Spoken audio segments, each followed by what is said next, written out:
Assalamualaikum warahmatullahi wabarakatuh.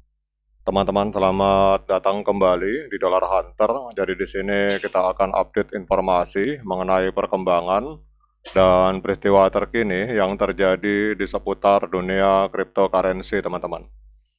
Namun seperti biasa, sebelum kita berbicara tentang dunia kripto, mari hari ini kita berdoa bersama-sama memohon kepada Allah agar kita semua senantiasa diberikan nikmat berupa kesehatan dan juga diberikan keberkahan dalam setiap rezeki yang kita terima pada hari ini, teman-teman. Oke teman-teman, tahun 2025 itu menjadi tonggak penting dalam sejarah Bitcoin dan pasar kripto secara keseluruhan setelah bertahun-tahun menanti adopsi institusional yang masif. Momentum tersebut akhirnya terwujud melalui peluncuran Exchange Trade Fund atau ETF Bitcoin Spot oleh raksasa keuangan global yang bernama BlackRock, teman-teman. Jadi ETF ini bukan hanya sekedar produk keuangan baru, ia menjadi katalis yang memicu arus besar modal institusional ke dalam ekosistem kripto, dan ini membawa stabilitas yang lebih besar ke pasar dan membuka potensi pencapaian harga tertinggi baru bagi Bitcoin, teman-teman. Jadi pada awal tahun 2024 ketika SEC akhirnya menyetujui beberapa ETF spot Bitcoin termasuk yang dimiliki oleh BlackRock, pasar menyambutnya secara antusias. Namun sepanjang 2025, ETF BlackRock menonjol sebagai pemain dominan, jadi dengan brand terpercaya dan rekam jejak pengelolaan aset terbesar di dunia, lebih dari 10 triliun US dollar, banyak institusi melihat ETF BlackRock sebagai pintu masuk yang aman dan terregulasi ke dalam dunia blockchain, teman-teman.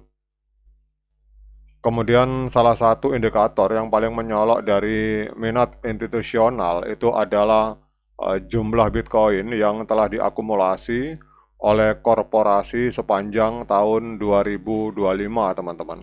Jadi hingga bulan Mei 2025, laporan dari berbagai analis on-chain menunjukkan bahwa perusahaan publik dan swasta itu telah mengakuisisi kurang lebih 196.000 Bitcoin, teman-teman. Jadi ada diakuisisi kurang lebih 196.207 Bitcoin. Ini adalah jumlah yang luar biasa jika dibandingkan dengan total pasokan Bitcoin baru setelah adanya peristiwa halving pada tahun 2024, teman-teman. Jadi halving tersebut ini kita lihat bahwa memangkas hadiah penambangan Bitcoin menjadi 3.125 per blok. Kemudian kehadiran Bitcoin ETF itu seperti yang dimiliki oleh BlackRock, ini juga memberikan efek ganda terhadap pasar. Di satu sisi, lonjakan permintaan bisa menyebabkan volatilitas harga jangka pendek, terutama saat pasokan tidak mencukupi, teman-teman. Namun di sisi lain, adopsi institusional itu cenderung meningkatkan stabilitas jangka panjang karena pelaku institusi cenderung menahan aset dalam jangka waktu lama dan mengikuti pendekatan investasi yang konservatif, teman-teman. Selain itu juga ETF membuat Bitcoin lebih mudah diakses oleh berbagai pihak, termasuk dana pensiun, kemudian yayasan universitas, dan perusahaan asuransi yang sebelumnya enggan berinvestasi langsung dalam aset kripto karena kompleksitas teknis dan masalah penyimpanan, teman-teman.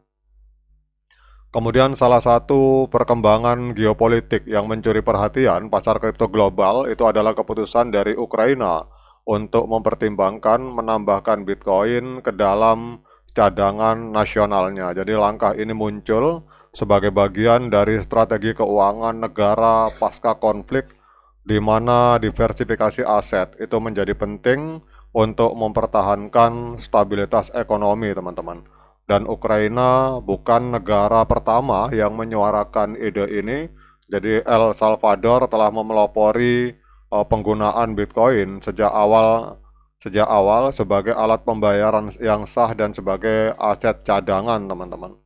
Namun langkah Ukraina memiliki bobot lebih besar secara geopolitik dan ekonomi karena posisinya yang lebih strategis di Eropa Timur dan hubungannya yang erat dengan mitra-mitra Barat, teman-teman.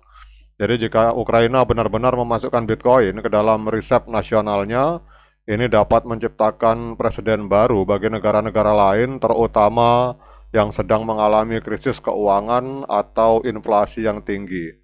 Negara-negara seperti Argentina, Nigeria, dan Lebanon telah menunjukkan ketertarikan terhadap Bitcoin sebagai alat lindung nilai terhadap devaluasi mata uang fiat yang mereka miliki, teman-teman. Jadi kalau kita lihat di sini bahwa seiring meningkatnya minat institusional, pasar merespon dengan optimisme. Jadi harga Bitcoin yang sempat stagnan pada awal tahun itu hari ini melonjak tajam, teman-teman. Bahkan kalau kita lihat di sini, ini kelihatannya permintaan Bitcoin oleh institusi ini menyebabkan pasokan sangat berkurang di exchange, teman-teman. Nah, sekarang kita akan melihat apa dampaknya terhadap pergerakan harga Bitcoin dengan adanya berbagai peristiwa tersebut, teman-teman. Kalau kita lihat dalam 1 minggu terakhir, teman-teman, atau kita larikan ke 1 bulan, jadi dalam 2 bulan terakhir ini Bitcoin masih mengalami kenaikan 23%, teman-teman.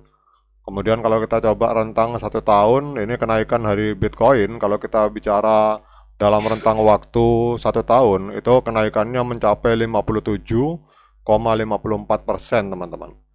Kemudian kalau kita lihat untuk hari ini Bitcoin masih mengalami koreksi tipis di angka 0,6%. Jadi Bitcoin hari ini diperdagangkan di angka 103.450 US dollar per 1 Bitcoin, teman-teman. Kemudian untuk market capitalnya ada di angka 2,05 triliun US dollar dan volume 24 jamnya mengalami koreksi sebesar 13,84%, berada di angka 44,79 miliar US dollar, teman-teman.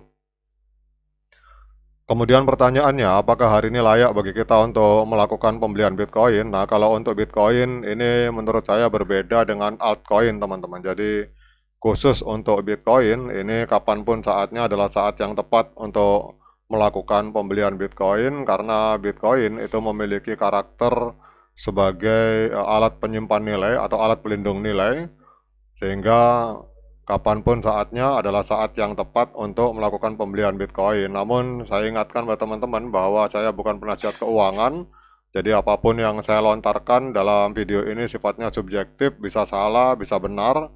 Sehingga bagi teman-teman yang mau melakukan pembelian Bitcoin, silakan lakukan dior dan investigasi secara mandiri, karena uang Anda itu adalah tanggung jawab Anda masing-masing.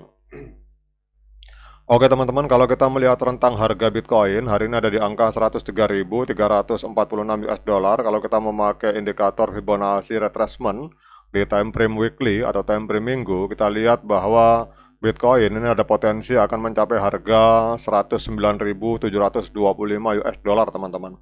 Namun kalau dia misalkan mengalami koreksi, dia akan koreksi di angka 95.213. Oke teman-teman, demikian update informasi tentang Bitcoin. Semoga bermanfaat. Sekian dari saya. Assalamualaikum warahmatullahi wabarakatuh.